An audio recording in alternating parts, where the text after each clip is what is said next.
Hello and welcome to Nintendo Nostalgia, episode 41. I am your host, Ryan Black, and I am joined by my co-host, Jacob Rush, and we are back and we are playing with power. Jacob, how has your week been? Ryan, my week has been interesting and different. A lot of change and a lot of annoying things happening all at the same time. The change necessarily isn't annoying, just a lot of behind-the-scenes stuff too. But I'm fine in general. How about yourself? I'm doing pretty good. I've had kind of a whirlwind week since last we recorded. My mother-in-law was in town, and then she was kind of there for a couple days, and then she was just kind of gone. And then we did a lot of busy things over the weekend. I hardly had any time to do Pokemon Go, which I really was trying to do. I was trying to get the Articuno and missed out, unfortunately. And then got my car repaired. I'm trying to sell my other car, and just a bunch of things are just going on in the background. I was trying to keep gaming while I do it. So right. I hear you've been having some Switch problems. What's up with that? Yes, I have a lot of Switch problems. So you helped me out with this, and this, because of your help, it helped me see things a little bit clearly, but also made things just very weird. So I bought Splatoon 2. A bunch of you don't know, I was waiting for Christmas to get that game, and I decided, because everyone's been playing and talking about it, I was like, oh, Brad Huntsinger, our good friend Brad Huntsinger, he texted me up. He's like, hey, man, I want to hang out. I'm free. Would you be available? So I was like, yeah. And I got to thinking about it. I was like, man, you know what? I should just go get Splatoon 2 and we can play that together. That'd be really fun for us to do.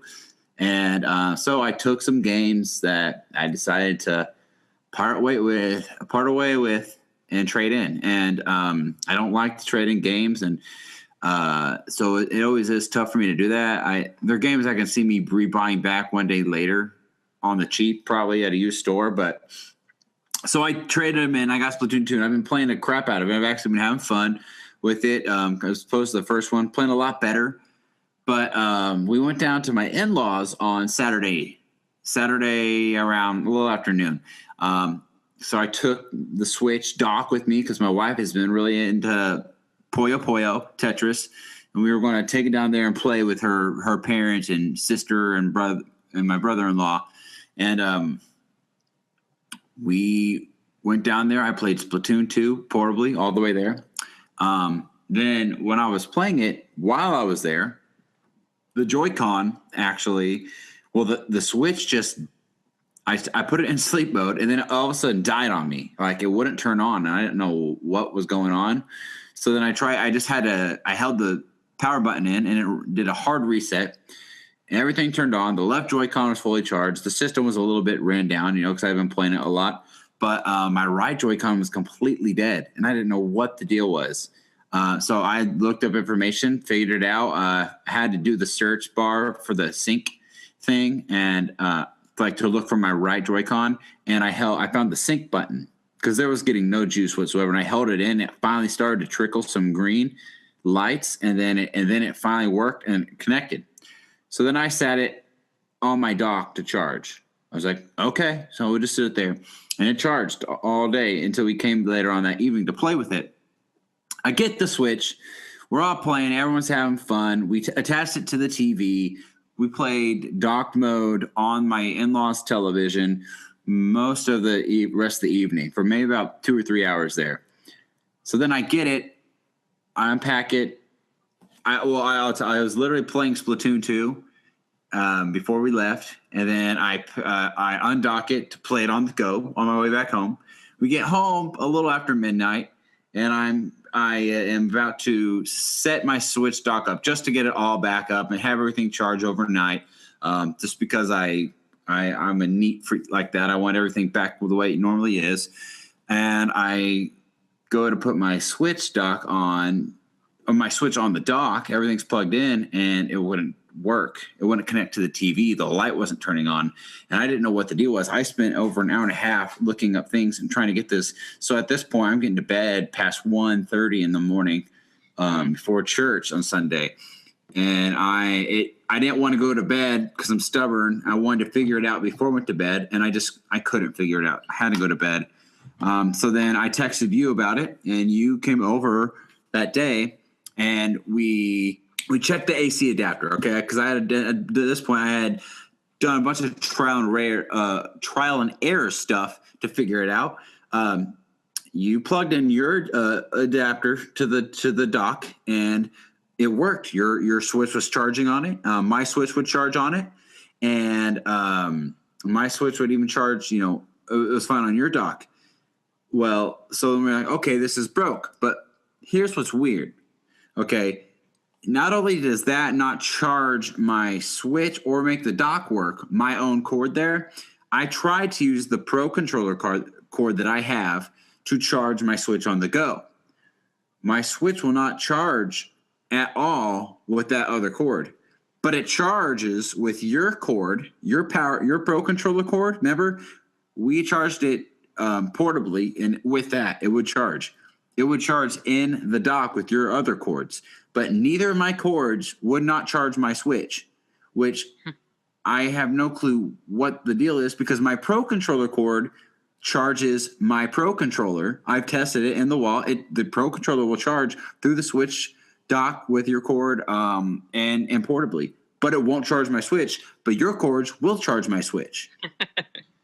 So I finally called Nintendo, and the guy told me, he said he thinks I just have really bad luck with cords, and to send my a dock adapter in, and they'll fix it for free. My guess is they'll probably throw it away and just put a new one in there, hopefully. Usually. But because nothing seems wrong with it. There was no surge, no electrical surge as far as I know, and I don't know, man. It's just so bizarre. Why would my switch charge with your cords, and my Pro controller will charge with my Pro controller cord, but it won't charge my switch?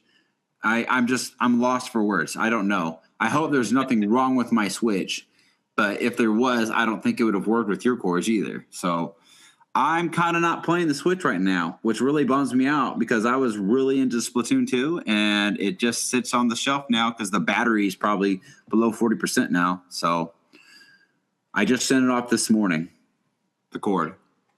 Yeah, I'm kind of kicking myself. I should have left one of my chargers with you or something so you could keep gaming, but I didn't even think about it at the time, so it's all good, man. I started a new job this week anyway, so I really haven't had much time to game, and we're recording tonight. I didn't get home till about 8:30, 8:40, and had dinner with the family. And tomorrow I'm not going to get home till 6:30 or 7 o'clock or 7:30. So, and I have to edit this episode then.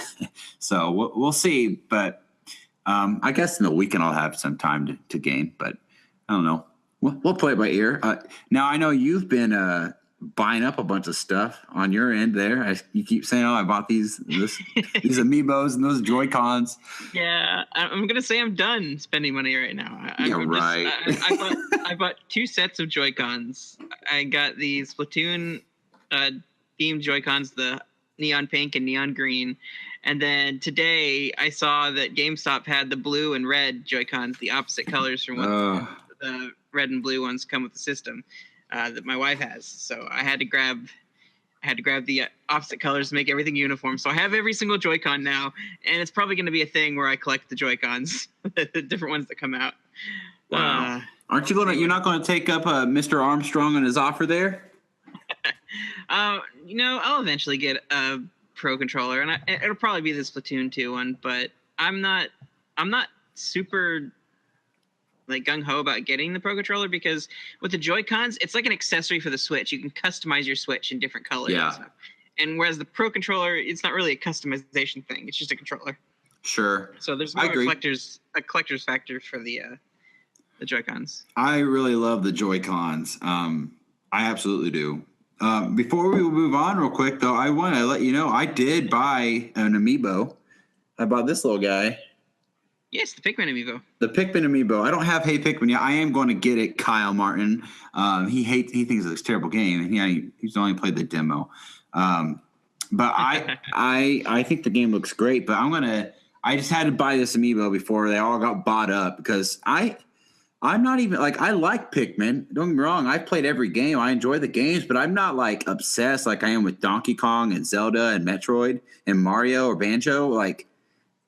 but this amiibo is the most beautiful amiibo I've ever seen. Like I just wanted it to hold in my hand, and I just twirl it around and look at it. I love, especially that rock amiibo. He is like so cool. The way Yeah. he's smoothed out his edges and stuff. Like Nintendo really did an awesome job. This is their best one ever. But enough talk from me, man. You want to introduce someone here, don't you? Yeah, sorry to keep you waiting. We've got a special guest on, someone we've been trying to get on since Twilight Princess, and actually since the beginning of the show. Yeah. My really good friends, like great friends. We met at a game store, and we've been gaming together ever since. Let me introduce to you Robbie Hutchinson. Hello. Welcome, Robbie. Welcome to the show. Thanks for having me. It's about time you got on, man. Jeez. I know I'm a procrastinator. He's for all you don't know, on the South, he's a celebrity here in Indianapolis. So, I mean, he's a busy man to get a hold of. And this dude we were put on the waiting list. We asked this guy way back in Halloween of last year, and he just finally got some time for us, I guess. Of course. Awesome, dude. So glad to have you. I'm glad to be here. Robbie is someone that I met at Game Crazy. Now, we've talked very reverently about Game Crazy in the past. We hit up this friendship. Like, we would just sit on the floor at Game Crazy and play video games or play Yu-Gi-Oh! We would set up our game mats, and we'd just play right there on the floor. Me, Robbie, and John Hester, like, we just have a good old time playing Yu-Gi-Oh! And then they had game demo stations, so we could go and play the different systems around this circular like table with screens and stuff. So I had the controller sticking out of it. It was a lot of fun. We spent many days doing tournaments and winning prizes and going head to head, and it was such a good time. And it's so good to have Robbie on. Robbie. Yes. This bond that we have, it's been going a long time. Like, I remember one of the times we were just kind of hanging out, like, somehow it happened, like, hey, can I come over to your house? And you were kind of like, no, because my mom's kind of funny about people coming over. And so after a few more times, I kept talking, and I say, hey, can I come over this time? And finally it happened. I finally got to come over to your house. And I remember going over there, and your mom wasn't that bad. She was okay. I think she was away or out for the day, so that's how I could initially, get in the door. You showed me your room. There was lots of Legos and things in there, and you showed me a couple of anime, and it was a good time. And then I think I had to leave before your mom got there, so I didn't meet her face to face until the next visit. She's sweet. She's really sweet. She has her tolerances. She can deal with some people for a little bit of time, and then she's just kind of like out. So she's a really sweet lady, and so I got to meet your mom, and then we hung out more at Game Crazy, and eventually Game Crazy decided to shut down, and we were kind of like, well, we're gonna continue our friendship, and we kept hanging out and talking about video games and just being the best of buds, and we would go walk to the movie theater together, and we'd play video games out of my red bag straight off the screen. Hey, you and I did that, Ryan. I did it with everybody, dude. That thing was everywhere with me. I didn't. What? I thought what we had was special. I'm heartbroken. No, Robbie, we love you, man. Yeah, dude, I met Robbie through you too. Through all of our Game Crazy adventures and game nights and even tournaments at Game Crazy, Smash Bros tournaments, stuff like that. It was a treat to always get to meet a new friend of Ryan's that was in the gaming circle over on the south side of Indianapolis there. I think you guys really, really kind of hit it off when you guys squared off in Dragon Ball Z stuff, though. Yeah, DBZ. Oh, those Budokai tournaments. Oh my gosh. Budokai, you know what? I never was good at those. I mean, not competitively. I mean, I was going to have to beat the campaign, but I just loved it because it's DBZ, hands down. Good memories, man. So I have been playing, surprise, Splatoon 2. Splatoon 2. Oh my gosh, so have I. It's been a lot of fun, and it's been challenging. and I've slowly climbed up the ranks. I found what I'm really good with, and good with the paintbrush, and really just that climbing the ladder competition. I'm like 23 or 24 now, and really enjoying myself. And I've been playing the heck out of that and doing Pokemon Go. And again, I didn't get the Articuno, which is my favorite Pokemon. Didn't catch it, but hopefully I can. Eventually they'll do trading. I could trade some other legendary or something for it. So you've been playing your Splatoon 2 and getting that time in. So is there anything else little you've been playing here and there? Me? I mean, no, since my Switch is now kind of on the down low. I mean, it hasn't died, but I mean, if I play it, it's just going to run out of juice. So, like, I was this close. I went to Disc Replay to try to trade in a bunch of stuff the other night, and they weren't taking any more trade-ins, I guess, because they were about to close. I didn't realize that. And a part of me's happy that happened because I didn't trade in some games that I was going to trade in. Because I mean, the truth is I could wait and not trade in any games and just be patient. But I'm really tempted. I want to get freaking Hey Pikmin. I think it looks fun. It looks cute. Kyle will text me ragingly about this after he hears this episode, but I think it looks great. And I'm really wanting to pick it up. But no, really, I've only been playing Splatoon 2, but if I could get Hey Pikmin, I'd be playing that because my Switch is on the down low right now. So I don't know. We'll see. Maybe I can find some money here and there. Who knows? But that's it. That's it for me. Robbie, what have you been playing, man? Not a whole lot right now. I kind of, don't kill me for this, but I'm excited about Destiny 2. I had friends on the West Side who played Destiny, and it was one of the games that we all really like to play. And even though it didn't really meet its promises of the game, so I've been getting back into Destiny now that that's going to be coming out. Been playing a little bit of Minecraft. Actually going to get Ryan into playing that. He's never played before, and we're going to have some fun with that. And then I was going through some stuff, and I found my old Pokemon games. And my cousin had given me, because I never owned Ruby. I owned Emerald. I pre-ordered Emerald, and it got the 10 case and still have that case, but I never had Ruby and Sapphire. So he gave me Ruby, so I'm going through Ruby, and nice. I found my Emerald version, and I'm just before the Elite Four, and I never beat it. I just, for some reason, just never went on and beat the Elite Four, so I'm going to go through that as well. Very cool. So now that we've covered what we've been playing, let's get into the latest and greatest news.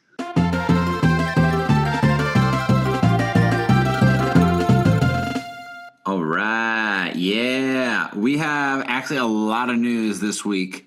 Well, I guess not a lot, but interesting news, like some really juicy stuff here. I'm going to bring up after last week. It's kind of funny. We recorded last week about getting our Walmart stuff canceled. Well, I was hoping that it wouldn't be. And then literally like the next day, we all get a confirmation email saying it's going to be our pre-orders for the SNES Classic got canceled by Walmart, which is bull crap. But then the episode airs Thursday and they hear all that. But this week we get, luckily on the good side of the news, Nintendo came out today and they said, hey, there will be pre-orders late this month. Now they didn't give any specific dates, I guess. So I don't know if late is like the last day, the last weekend, the last week, the last 2 weeks. Who knows? But be on the alert and get your pre-orders in.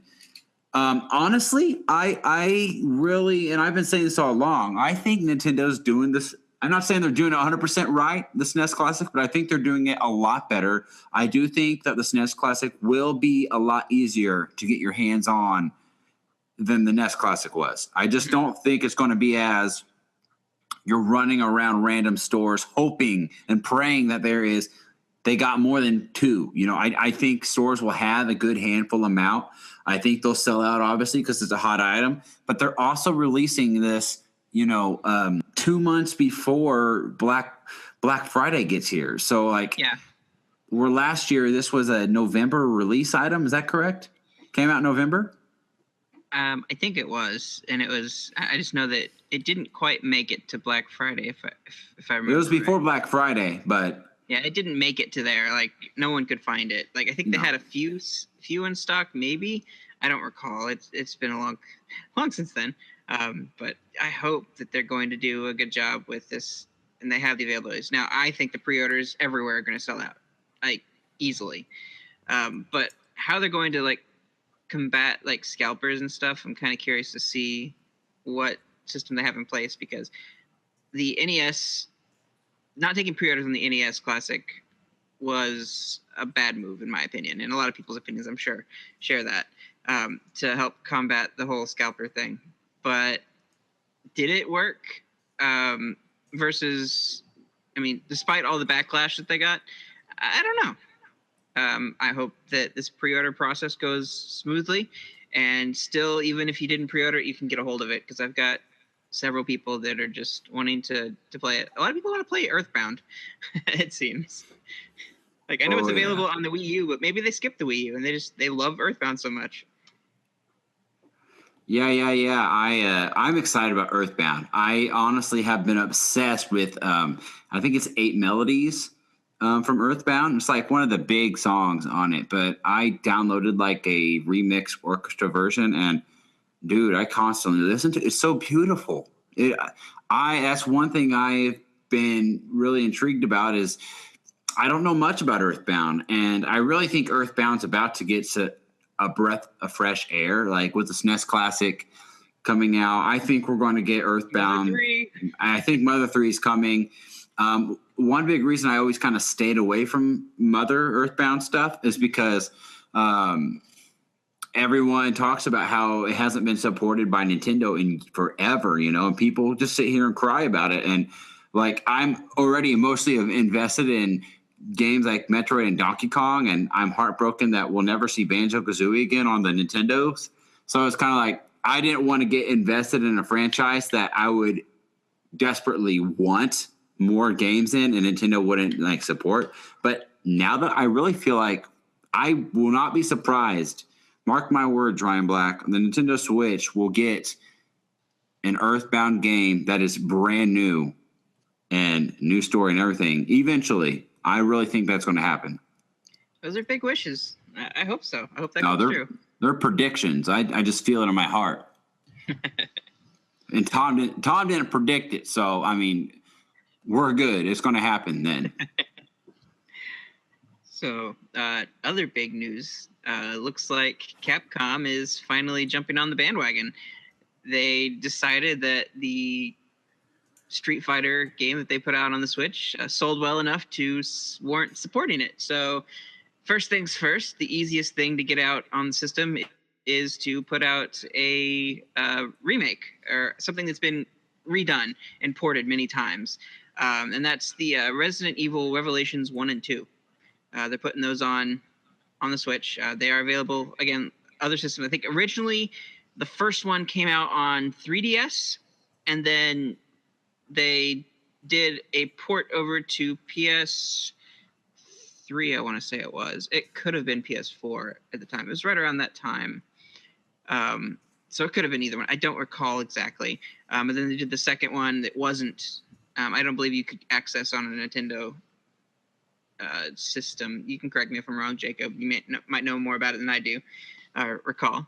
Or Robbie.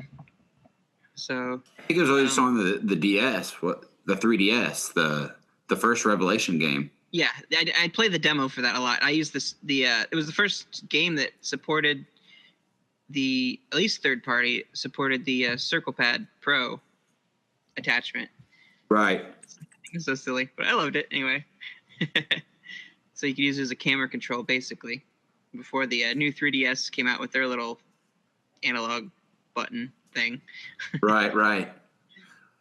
No, that's really big news. We're seeing some Capcom entries. Hoping to see some Marvel vs. Capcom show up. Of course, the Resident Evil series is definitely going to be on there now. So they confirmed that. So it's really encouraging. I mean, although we were frustrated about how Capcom went about it, because let's be honest, that game shouldn't have even sold nearly as well. The Street Fighter 2, their test, 400 some thousand units it sold. Like, that's amazing. It blew them out of the water. They were beyond impressed that basically from what they said. They did not expect that at all. And it's like, well, that's what we've been telling you. The Switch is gold, like do it, jump on, don't be dumb. And so like, even though that worked, I'm just happy that the door is open now that they're like, it, to me, hopefully this means that when you get something like the Disney Afternoon Collection Volume 2, like stuff like that will just automatically come to Switch now. Like, no question about it. We don't have to get, maybe we'll consider release later, like hopefully that doesn't happen. Mega Man collections.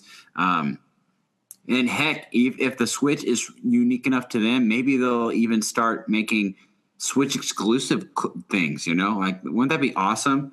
Yes, I hope that happens soon. I expect there to be an exclusive title coming to Switch, not a remake or anything like that, just a unique thing. Aside from like Monster Hunter, no, that's a given.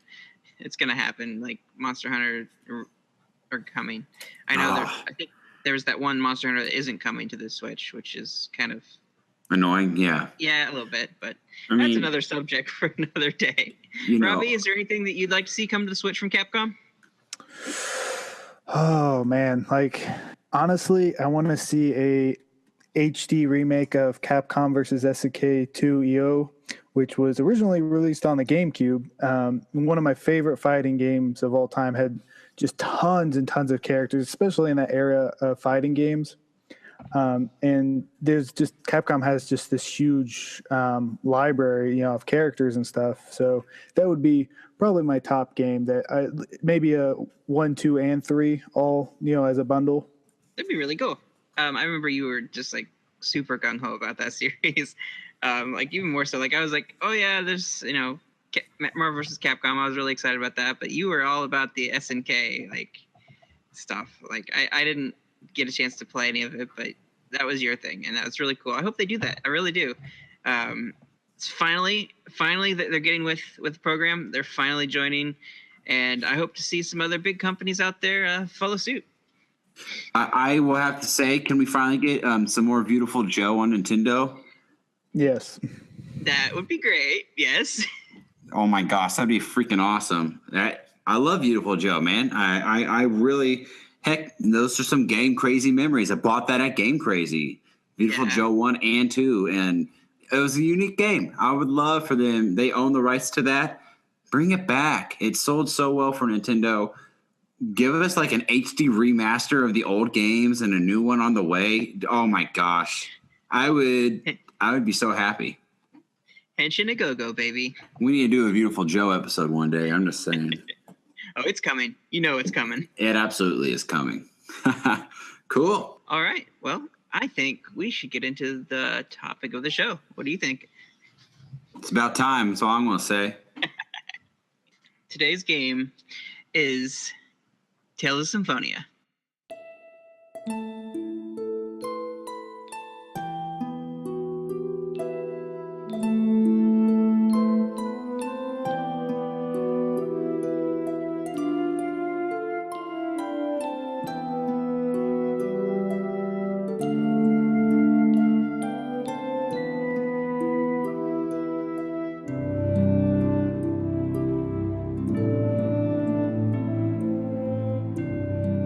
Tales of Symphonia was the 5th installment in the Tales series. It was one of their first entries, 3D entries to the series. It was crazy that it was coming to the GameCube, as it hadn't really been super supported. I feel like the PS2 was kind of the popular one to go to for RPGs. So the PlayStation, just Sony in general. So having Tales come to the GameCube and put the first 3D title on it was a huge deal. They decided to release this game in Americas on July 13th, 2004. So this game drew me in with its anime style. I would just stare at it on the shelf at Game Crazy and be like, I'm going to get that game someday. I'm going to get that game someday. So I want to open this up. Robbie, I invited you on the show to do this one because I know this is very dear to both of our hearts, and it ties us to our memories of Game Crazy. So I want to open up this to you and have you just kind of talk about your first memories with the game and some things that this is nostalgia that this brings to you. Well, you're right in the anime aspect. Like that was one of the big draws for me as well. Like as a huge anime fan, and the character designer is Kyosuke Fujishima. He did work such as You're Under Arrest, Oh My Goddess, and one of my favorite early 2000 anime, Piano: The Melody of a Young Girl's Heart. And his animation is just sublime. It is absolutely wonderful and breathtaking. And his character designs are just so unique, and like they just really capture you just on the box art like alone. Like you can tell this isn't something that a lot of characters look like. You know, they have their own presence, their own personality. Mm-hmm. And so that's one of the big draws, and as well as just how real each of the characters are and their emotion and stuff as well being portrayed through that animation, and it's just wonderful. Jacob, do you have any experience with this game?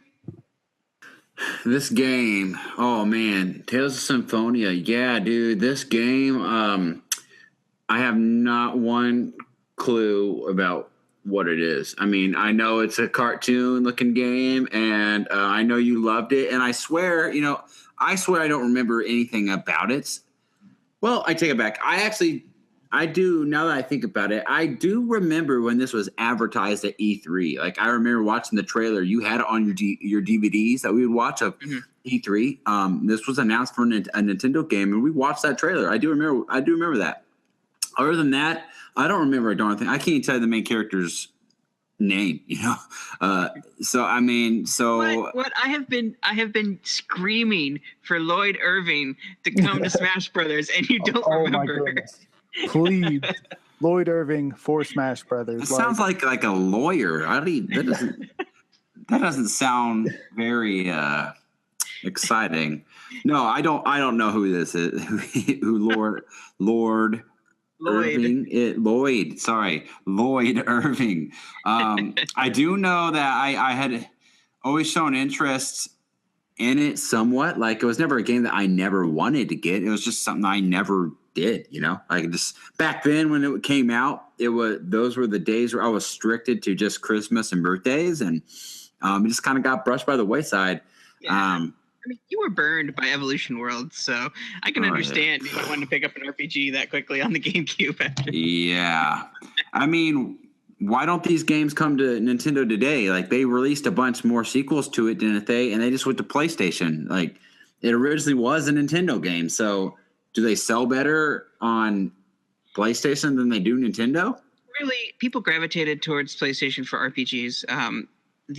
There was a remake of the PS2 Tales of the Abyss that came out for, I believe, 3DS, I want to say. I think actually we're kind of playing it, and it fell by the wayside. But I own that, and I've been playing that, and it's okay. But I was putting it up against this bar of Tales of Symphonia, and that's just not something that... I mean, I'd heard from friends that Abyss was good, but this Tales of Symphonia was the ultimate experience. And for many, they think it's I've heard them say that it is the best entry in the series still to this day. Like, so many, like, even beyond like nostalgic memories for the game, like, it's just a really, really solid game. It seems like that with each iteration, from what I see from standing outside, that it got worse with each iteration they would add. Like you said, like, they started out on such a high note, but then the sequels don't live up to what the first one left off with. It is the first one, right? It is the first one of the 3D series. There was the fifth installment in the series itself, the Tales of series. Okay. But it was the fifth game where they delved into the 3D world, and they did it with such perfection. Animation. Well, that's actually one of the interesting things about it is Nintendo really knew what they had on their hands, because in Japan at the time, it was actually licensed for the PS2 and the GameCube. Mm-hmm. And it sold very, very well. So when it came over to America, Nintendo exclusively licensed it. And because for a while, that Nintendo used to be the king of JRPGs. You had, the original Nintendo with Final Fantasy. You had the Super Nintendo, but around the 64 eras when that started to trickle off, you had things like Quest 64 that didn't sell well and stuff, and things like that. You had your Zelda and stuff, but those were more your action adventures, not your classical RPGs. And so with the GameCube, they were trying to get back into that. Like PlayStation had dominated that since the early PlayStation days with Final Fantasy VII and onwards. So that's the decision they made in Nintendo North America, was to pick up this game exclusively, and it worked out beautifully for them. They sold tons and tons of units of this game because it was exclusive to the GameCube, and it really gave the GameCube a good JRPG, like by any reasonable amount. And they tried to continue the trend and stuff, and that's why you see more JRPGs brought to the DS and the 3DS and onwards. Even Nintendo definitely knew what they were doing with this. Like, they knew they needed to invest in it. In Japan, there was even, to commemorate its launch, they released a green GameCube just for Tales of Symphonia. And my goodness, is that such a beautiful GameCube. I wish I owned that one. That's a collector's item that I have to have someday if I can ever track it down. Oh yeah, like it's such a by beautiful far. System. I think you had shown that to me, and I'd never known what that was, Robbie. Like, I had never seen it before. When I saw it, I'm like, this can't be real. Oh yeah, I still remember. I still remember pre-ordering it, and they gave us this art still and a frame and cellophane wrapped. It's a very nice collector's item, and those, they're not super valuable nowadays, because they gave them out as a pre-order item, but they still have collector's value, and it just goes to show you how the game is still received. Like, it is still critically received as one of the best iterations of the Tales of game, because it had this, I think, really good idea set forth. The concept of the game was very solid, and that world that they built through the character interactions made it feel very real and solid. Like, it had its issues, it had its real almost tangible emotions to it, to where the player got to experience that. And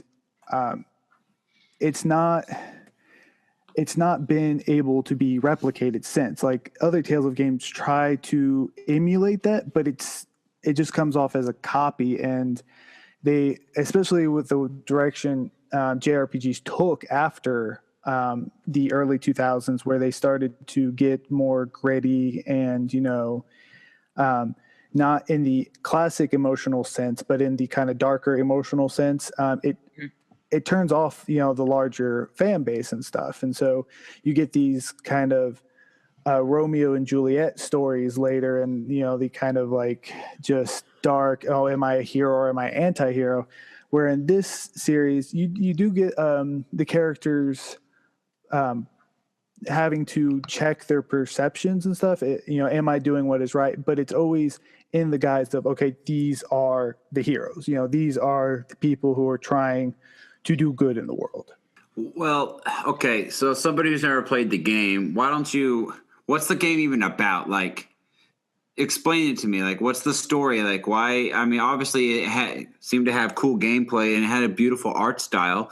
But why I am big on story. I love stories. Why would I love this game? What's the story about? Spoilers, everybody. Here we go.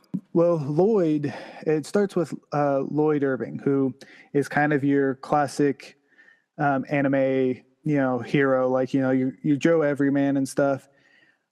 And so that's where, you start off. He's, he gets in trouble at school. He's, a goof and a kind of lazy and stuff, but he definitely has potential there, that kind of archetypal character.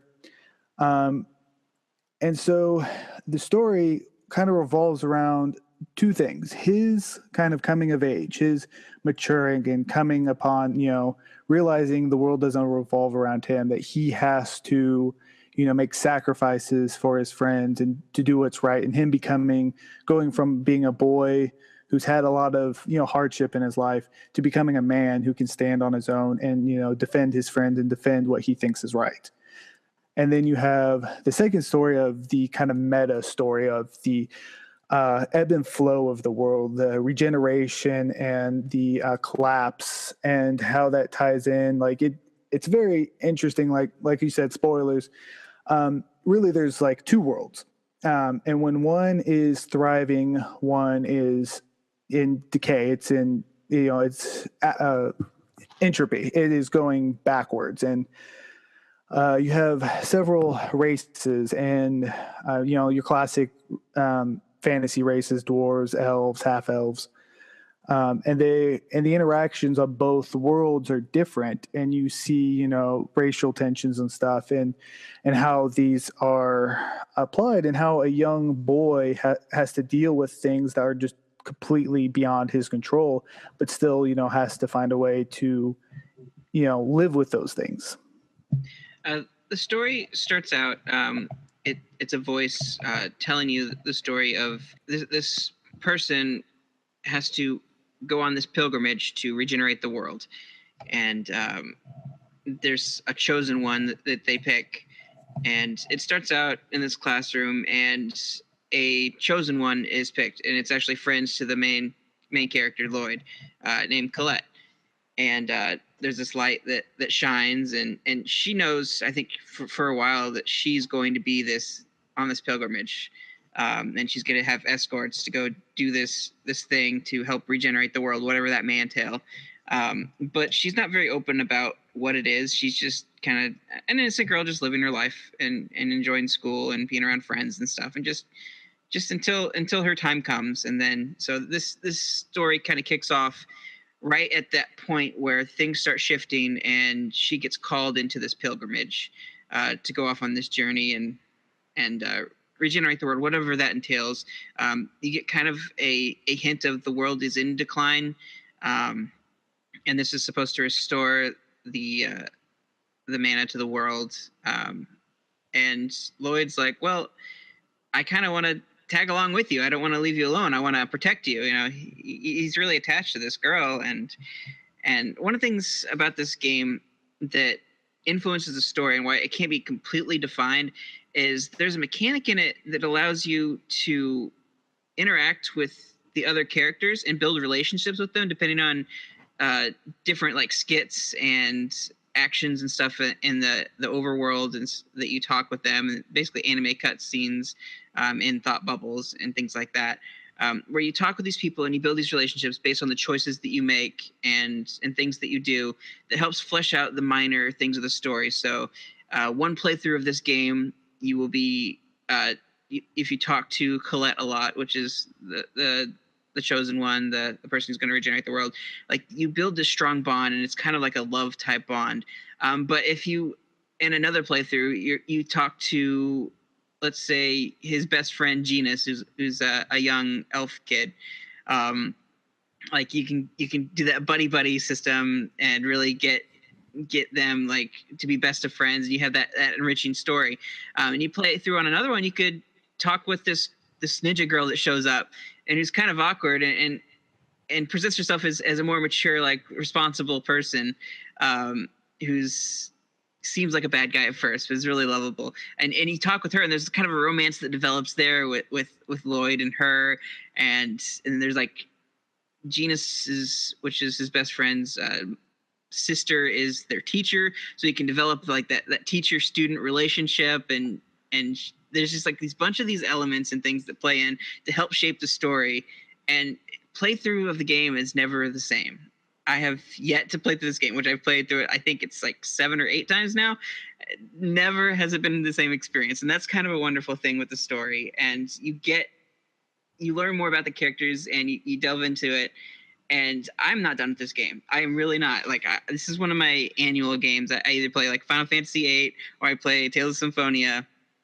And this is right where I am right now, where I have only built bonds with 4 or 5 characters consistently, because sometimes I'm like, well, you know what, I'm gonna midway through the game, like, oh, I'm gonna start talking to this person now because I'm kind of not liking where this other character development is going. So like I don't know anything about some of the other characters in the game, like Presea or what's his name? Well, I just blanked out on his name. Blue-haired guy. Robbie, help me out here. Well, the ninja girl is Shina Fujibayashi. Yes. Then there's Presea and Regal Bryant. That's it. Yeah. Regal, yes. I don't know anything about him other than I saw some actual like main story stuff that he does. Like he's supposedly got this superpower, but he's holding himself back and only using his feet to fight because his hands are too powerful. And like each individual characters have their own personalities and things that come out through the main story, but you can also influence how you get to know them and delve in, like if you're reading like their side of the story in a book or something. Like it's a mechanic that I had never experienced before in a video game, and it goes from lighthearted and fun to fun and flirty to really, really serious and kind of scary in some ways. You have a character that accompanies you from the beginning of the game, who's kind of the mercenary for hire to help escort the chosen one, and that relationship takes a very different turn, a one might say Star Wars turn, if you need spoilers. But it's really cool to have these developing themes and stuff. Like I can say that my experience playing the game is completely different from Robbie's. And we haven't even compared notes, but I can just say that with confidence that it has been completely different. Well, one of the interesting things is not only do you get like different endings, like say, you know, like you were saying, like if you befriend Genus more than Colette or Sheena or Presea, but depending on how you interact with those characters, like you can have, it really shows where your close bonds are at the end of the game, because it's who comes and helps you when you need help and stuff. And when, like the main character, Lloyd, and that you can actually have like multiple people. It's like, yeah, because of everything he's done in this world and stuff, all the troubles he's gone through for his friend Colette, and the people who are willing to rally around him because they see him as a beacon of good and a beacon of hope. And it's, you know, it's inspiring too. And we'll just forget about, Zealous. We don't like him. Yeah, no one. I actually was, when you were saying people's name, I was like, his name came up. I was like, no, I'm just not even going to mention Zealous. Like everyone forgets about Zealous. Why did they choose him to appear in another game? I'll never know. Yeah, I don't know. I would rather have, like, even though you didn't have a lot of interaction with Presea, like she's one of my favorite characters. Sheena being probably my most favorite, but yeah, Presea has probably the darkest backstory out of all the characters, the most tragic. Yeah, I did explore that in one of my playthroughs, and it's very dark. Oh yeah. But yeah, there's just, and that's one of the things the game really highlights is just good memories and good story. Like, and I know one of my best gaming moments of all time was beating the unbeatable battle in my first playthrough. And very nice. Oh, like I had everyone else in the party was dropped. I was running out of orange gels and red gels and stuff. And so I was almost out of everything. I was out of revives, and I was playing on Lloyd, because you can switch actually the characters you play, but I always played as Lloyd for the most part. And I just went berserker mode. And if you've seen Sword Art Online, it's like Kirito versus Gleam Eyes. Like I was at a sliver of health at the end and I beat it. And, and the character I was fighting just falls down and says, impossible. And then it cuts to the cutscene and it's like, I'm lost this time. I was like, oh, hey, yeah, I wasn't supposed to win that. I mean, my first playthrough, like I put 354 hours into my first playthrough. And that was, before that, the longest playthrough I've ever done was Pokemon Silver, which I had 250 hours in. And, I've gotten every single Pokemon, did like everything you could do in that game, collected all the house items and stuff. And so to put another 100 hours into a game at that point was, now, I've put way, way, way more hours into video games. But for that time, when I was younger, that was insane, like 350 hours in one playthrough.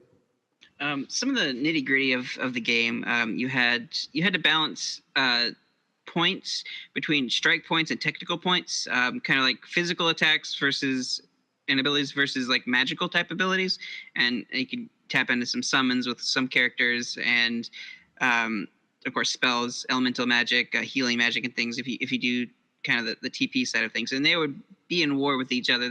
You couldn't have one or the other. Like you could max out one character in one way or one character another.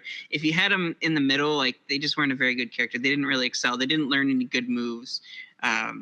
It's funny. Like every time I've played, I cannot bring myself to go technical, the TP with Lloyd. I always have to go with SV. I tried doing technical ones because I hear that Lloyd's ultimate move is on the technical side, but I never could bring myself to do it. I don't know what it was.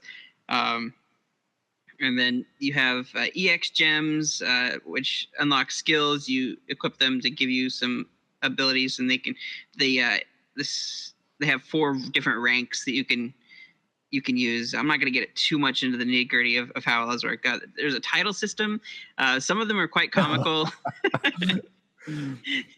Like if you cook a bad meal with the character, like they get this like title, or like this horrendous cook or something. Like some really like just really funny titles, and then like some like serious ones for like killing a bunch of monsters and things like that. You get these titles, and when you equip the titles to your character, you get boosts in attack or technical power and things like that. They can influence it. There's a lot of just like nuanced things you can unlock. But one major thing that really got me exploring in the game was there was a cooking mechanic where you could cook food. I love the cooking mechanic. It's so cool because at the end of every match, you can choose to hit the Z button for the GameCube, and it would cook a meal. You could choose like different things, and proficiency could be improved, but some characters tend to be better at cooking than others. And the more you cook, the better they became at it. And you got these recipes by exploring the world and finding odd objects in different towns. And you go up to them and you press A, and a poof of smoke goes off, and there's a chef guy with a giant like fork in his hand. He like does a little dance, and he gives you this recipe, and then he just like poofs again.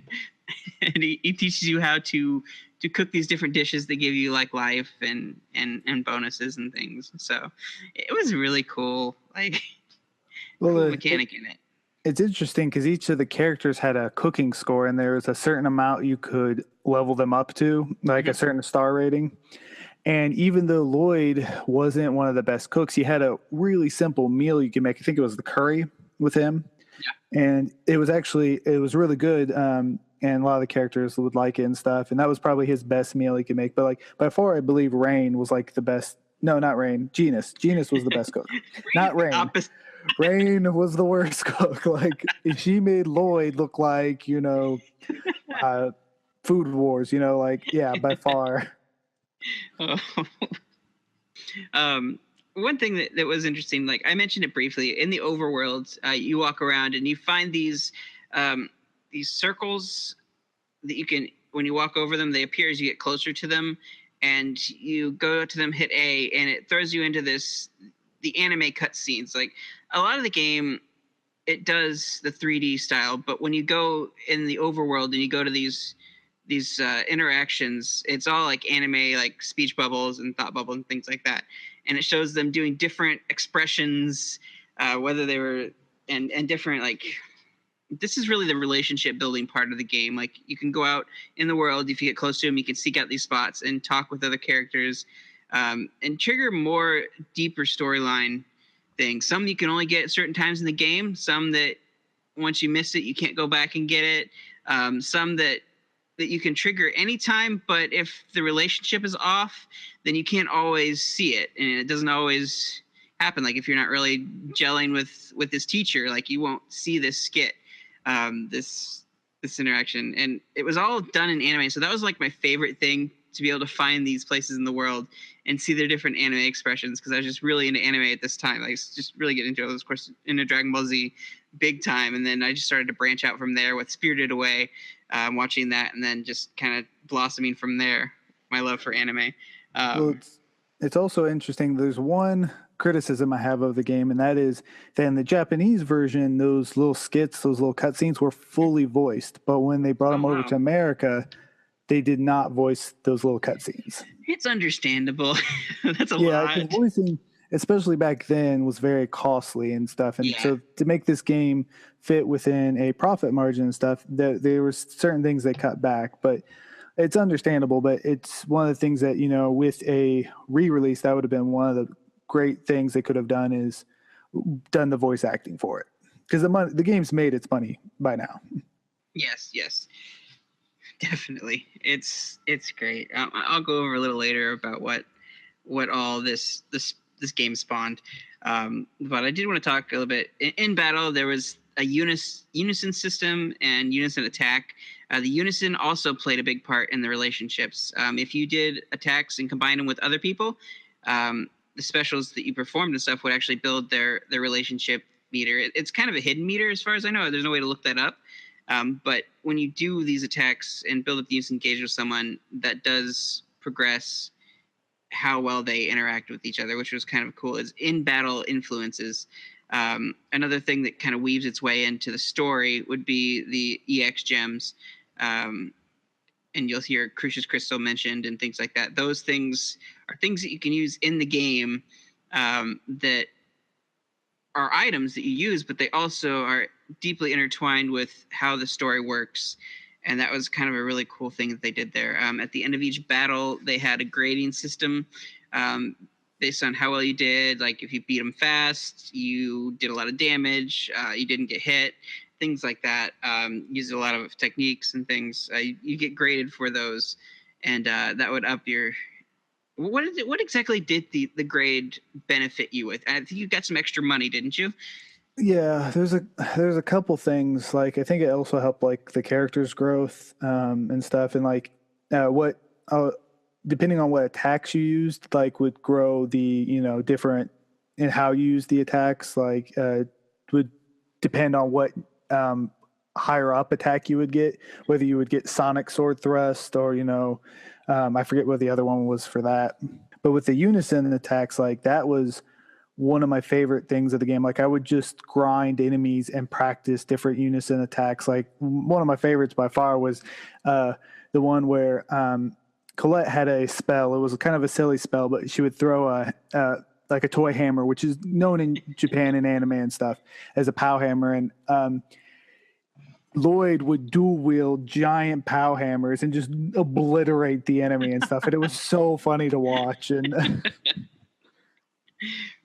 my first playthrough of the game, I didn't get into any of this stuff. Like I didn't understand any of these systems, and so it was very basic. Like I didn't know about how to trigger the unison attacks, like or anything like it was like super special. Like I knew like a really basic one.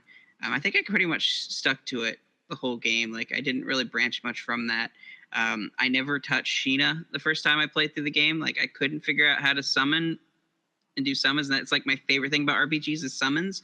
So me putting that by the wayside was kind of not really typical for me, but I just didn't quite grasp how that whole system worked with unison engage. And so I didn't ever use summons. I didn't talk with Sheena. Sheena was at first kind of a bad guy, and so I kind of shunned her anyway. But that's probably a very different experience from yours, since Sheena is your favorite character. Yeah. The one thing I do have to admit, like, and this is kind of embarrassing, but I actually stopped playing the game for 2 years because, like you was mentioning, the summons, you had to go make packs at the temples that you beat for Sheena, and that's how you got her summons. And you had already beaten 2 temples when you meet her and stuff, so you have to go back and to those temples and get those packs. And you have to actually collect all the packs in order to progress in the game, which is interesting. It's a mechanical thing, but it actually drives the story along. Yes. And so I thought I had gotten both of them. and I didn't, and I missed one, and I was like, I have no idea what to do. And like, school got kind of busier, and we had family things going on. I had to put the game, down for a little while, and then I remember it was almost 2 years to the day. I was like, man, I haven't touched this game. I haven't beat it yet, and I just get on. And I was like, well, maybe, I know I did do this, but let me go back and check. And of course, I forgot one of the packs. And when I got that, boom, I stayed up 3 days straight playing the game, and ended up literally like to the point where I was starting to like see things. I'm like, I need to go to bed. Oh, gosh. But yeah, like Sheena, she's hard to fight with too, because mostly I stick with Lloyd because I like dual wielding characters anyway, but each of the characters have unique attacks. And like one of the things that was pretty cool is even though it's a one player game, you could plug in additional controllers and your friends could play the other characters. Yes, that was so cool. And so if you ever had someone over and, they didn't really want to play much, but you're like, hey, you can check out this game. I've had a couple people's friends, brothers, just try it out. The bad thing is in the GameCube release, the camera was, not the greatest because it would only follow Lloyd around. And that was an issue kind of that generation.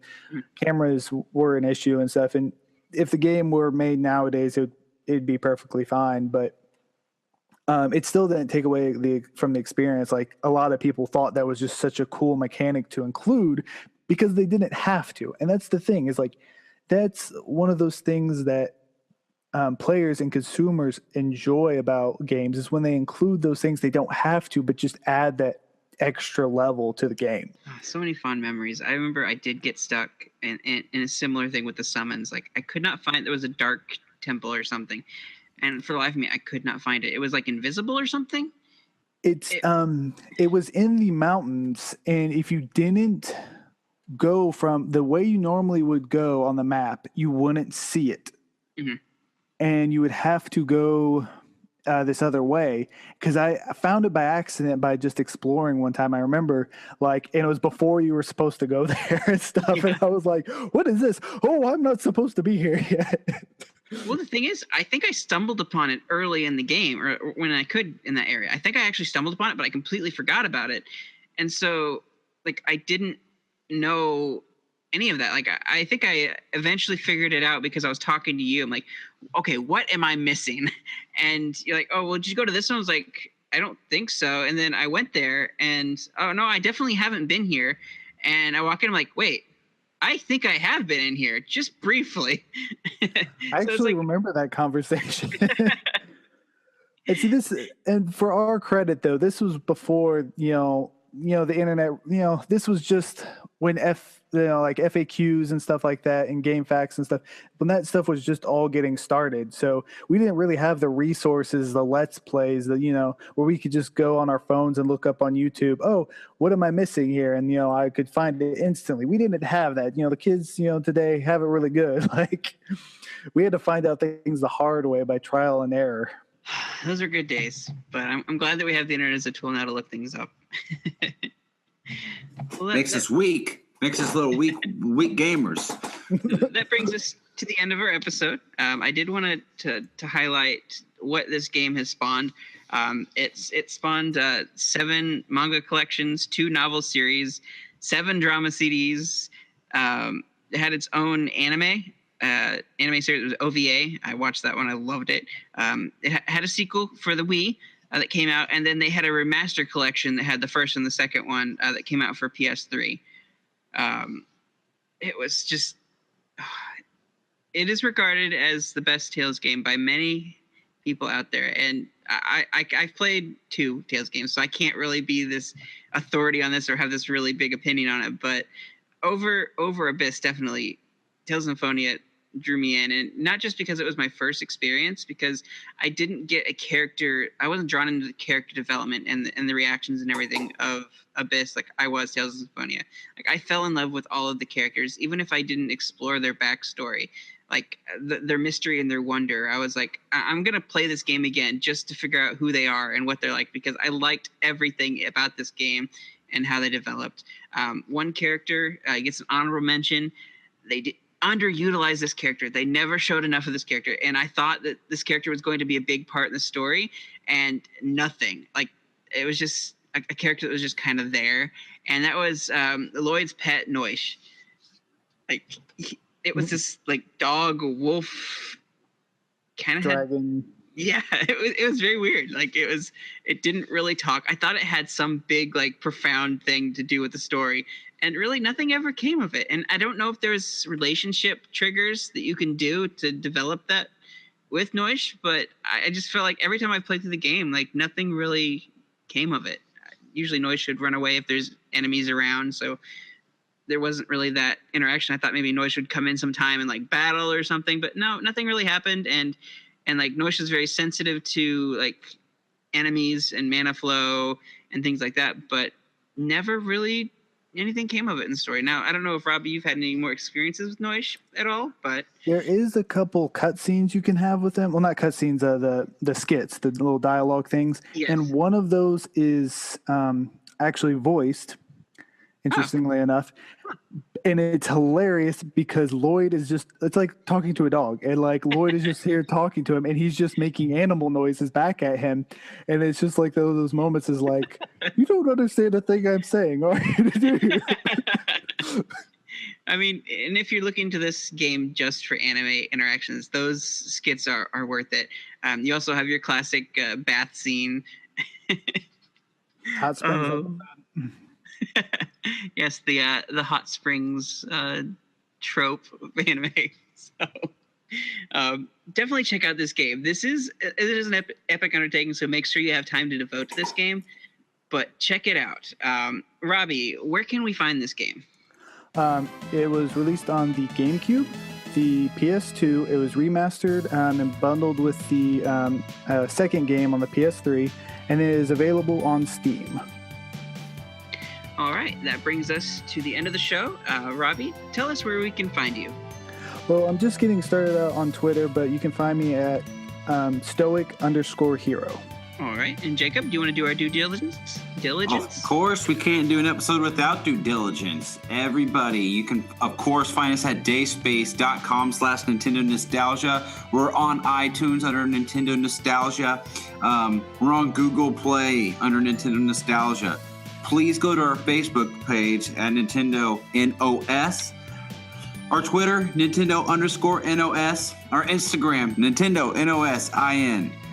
And our email, NintendoNostalgiaIN@gmail.com. Guys, we've gotten emails, we've gotten more reviews on iTunes, and I want to thank you. I mean, it means so much, and the more reviews we get, the more it's going to help us grow, and more people are going to be able to find us more. So please, if you haven't done so, just do us a favor, go just 5-star us and leave a little review. We really do appreciate it, and spread the word of the show, because the bigger the show gets, the more fun this community grows, and the more Ryan and I will be able to do for you. And so we have some nice plans cooking right now to help get you guys a little bit more involved with our show, which we'll explain at a later date. So, but yeah, that's where you can find us. And of course, you can find me at Twitter at NOS Jacob Rush 73, or I don't think there's a rush. NOS Jacob 73 on Twitter. Well, as always, we will see you next week, and thank you so much for listening. Bye. See ya. Robbie? Do you want me to say goodbye as well? Yep. Au revoir. There you go. Bye.